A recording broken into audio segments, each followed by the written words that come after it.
नमस्ते अस्तु भगवन् विश्वेश्वराय महादेवाय त्र्यम्बकाय त्रिपुरान्तकाय त्रिकालाग्निकालाय कालाग्निरुद्राय नीलकण्ठाय मृत्युञ्जयाय सर्वेश्वराय सदाशिवाय श्रीमन्महादेवाय नमः।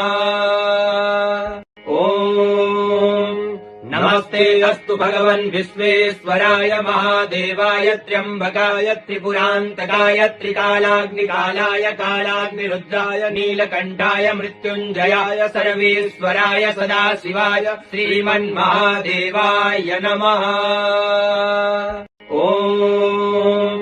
नमस्ते अस्तु भगवन् विश्वेश्वराय महादेवाय त्र्यम्बकाय त्रिपुरान्तकाय त्रिकालाग्निकालाय कालाग्निरुद्राय नीलकण्ठाय मृत्युञ्जयाय सर्वेश्वराय सदाशिवाय श्रीमन्महादेवाय नमः।